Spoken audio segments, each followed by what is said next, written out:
Dave Williams presents Conversations.buzz.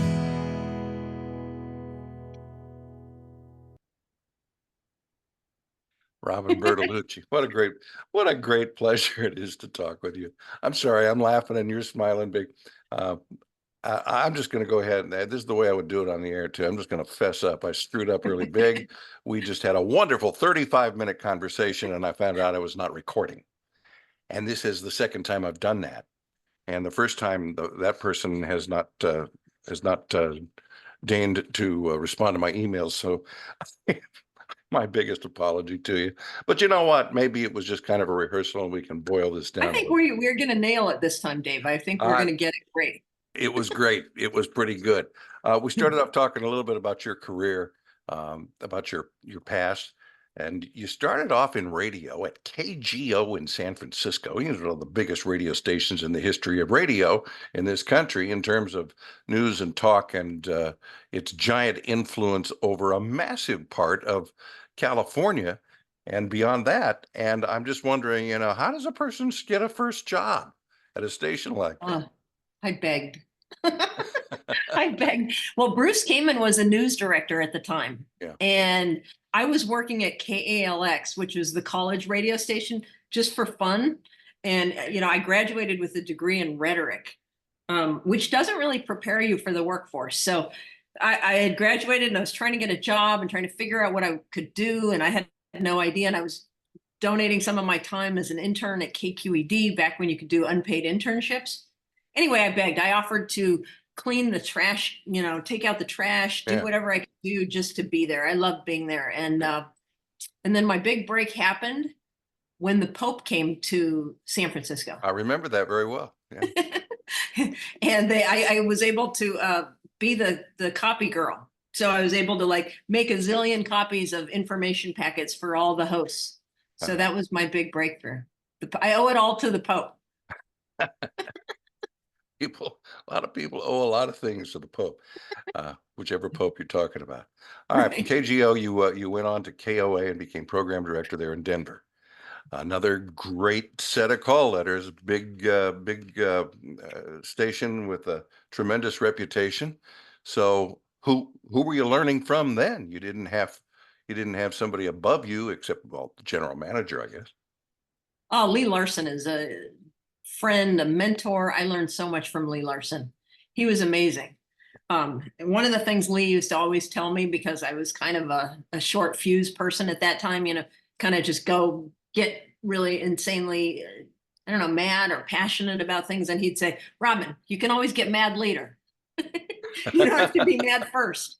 But anyway, I learned a tremendous amount from Lee Larson, as I did from Mickey Luckoff and Jack Swanson and John McConnell and that whole crew at KGO.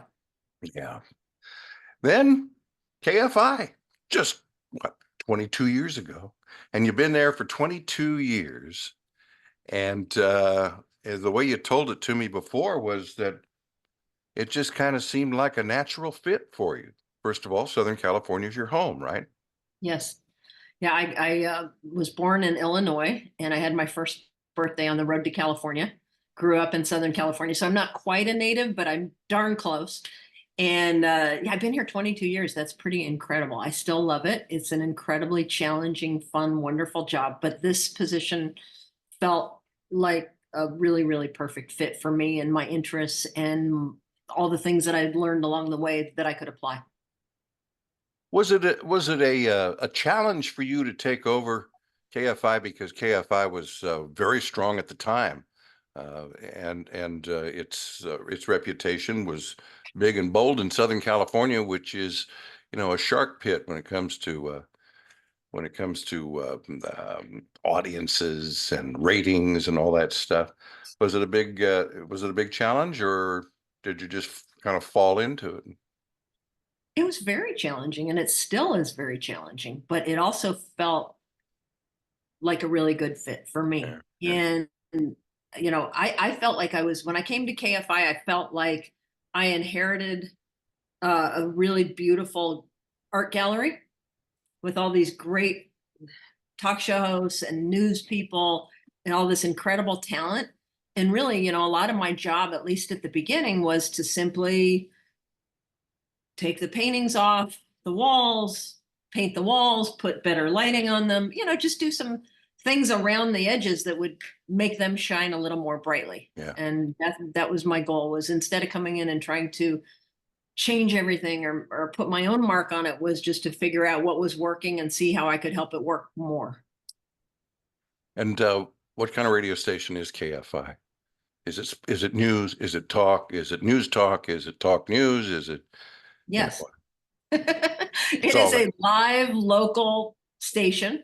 We broadcast live from 5 in the morning until 10 at night, Monday through Friday, and we're live on the weekends, and we cover Southern California.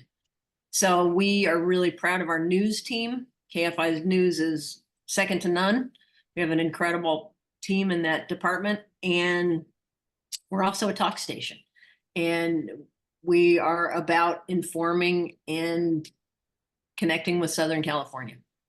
Is there a key to determining what is relevant and interesting to your audience, as opposed to what may be, interesting to you as a talk show host, but maybe not material for on air?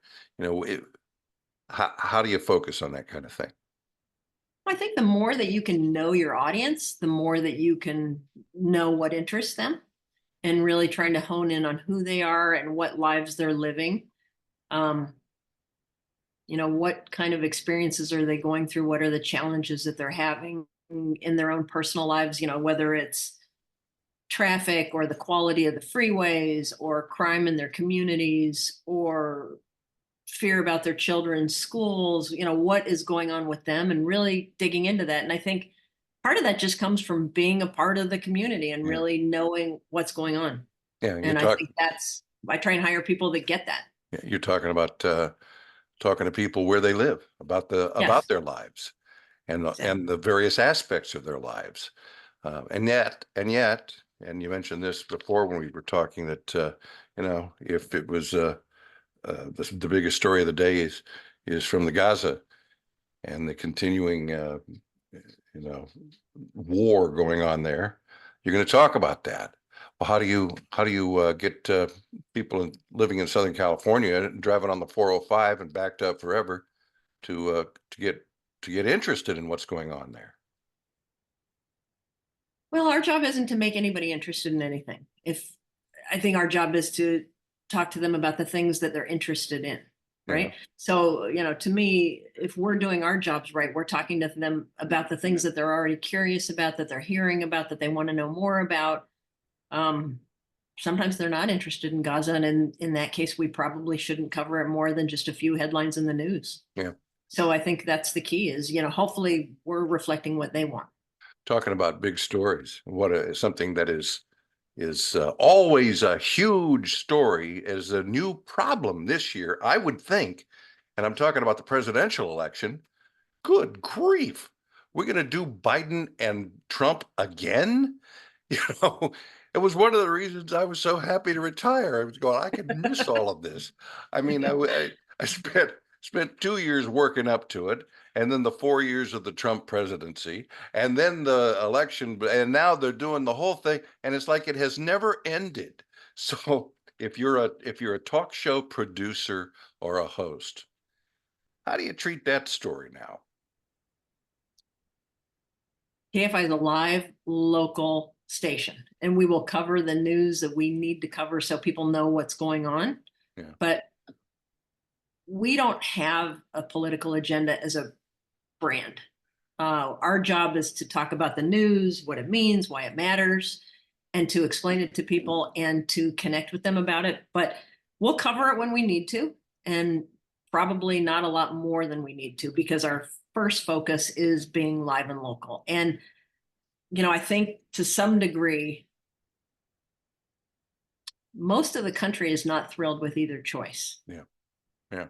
So to whatever degree we can just be direct about explaining what we believe and why we believe it, and not getting into the team sport of politics, I think that's the real win. I think a lot of a lot of brands are very focused on, you know, who the R or the D. And we try and be a live local brand, and we cover politics, we cover traffic, we cover local news, we cover crime, you know, we cover a lot of things. So that is not our only focus. Yeah. I think you've just touched upon something that's very important there. And there may be an opportunity in this election year for other media outlets to understand and say, you know, this is but playing team sports, as you put it, is probably not the best way to go. You get people interested in their issues and less on the personalities, and you know, stop making these broad generalizations about Republicans and Democrats or liberals and conservatives, and just let's talk like people. You know, maybe there's a real opportunity in that this year. I hope so. I do hope so. I think that, you know, it's kind of aspirational in a way, in my mind, what we're trying to do, because I think that if you could have a dinner table with your friends, hopefully they're all different. You Yeah. know, hopefully they're not all of one mind on all things, you know, and you could have somebody that's really religious, and you can have somebody that's an atheist, and you could have somebody that is, you know, a libertarian, and somebody that's a communist or a socialist, or, you know, it doesn't matter to me. Like, ultimately, if we can find the common connection of caring about each other and talking about the issues in an intelligent way. So even if I don't agree with you, at the end of it, I will respect where you come from. To me, that is the best you can do in this environment. I think you've pretty well defined your radio station and what it is you're looking for, but it would come back to the specifics in terms of your show hosts, your on-air personalities. What do you look for in terms of finding new talent when that's a necessity? I look for people that are incredibly smart. I look for people that have that thing, you know, whatever that thing is. You know, when you watch a movie star on a screen, what is the thing that makes your eyes go to them? Charisma. Yeah. Yeah, charisma, that it factor. You know, Yeah. I look for people that have that thing that makes you compelled by what they have to say and want to be around them and want to hear what they have to say. And how has it gone for John now that Ken has left, John and Ken? Well, you know, you talk about an incredible partnership for over, you know, what, almost 3 decades. 36 years, I think. Yeah. Yeah, it's like, wow, incredible. Yeah. John is doing fantastically. He's doing really well. I think while he was really sorry to see Ken go, Mhm. you know, we knew Ken had talked about retiring for a long time, and it finally happened. And John has embraced the challenge, and he's really doing a beautiful job. The ratings are wonderful, and he's keeping the show lively, interesting, and meeting the interests of that audience. So I think he's doing great. I could take an opportunity to give myself a little plug here with this podcast, because I was able to talk with Ken Shampoo and John Cobelt right at the time when Ken was announcing that he was leaving. And it was a great conversation with both of them. They're Yeah, both terrific guys. And you they can are. see and hear both of those conversations at conversations.buzz. I also wanted to ask you about Tim Conway Jr. And he's moved into drive time, right? Yeah, yeah, he's doing really well as well. And we're really proud of him. And his show is just a lot of fun. And yet when there's breaking news and it's serious and he has to be serious, he does an incredible job. Well, I've always been a big fan of his and KFI's, even when I was working across the street, as they say, and I was at KABC, and we were constantly coming in every single day. The first thing you did was you walk in, you put down your coat, and you bang your head against the wall and say, Oh, no. "Here we go. KFI is still out there," and I don't think Oh, I could no. put a dent in it. But thank you very much for your time, Oh, it's my pleasure. Thank you. especially the overtime. I hope you have a great day, and we'll stay in touch. All right. I would like that. It's an honor to talk to you, Dave. Thank you.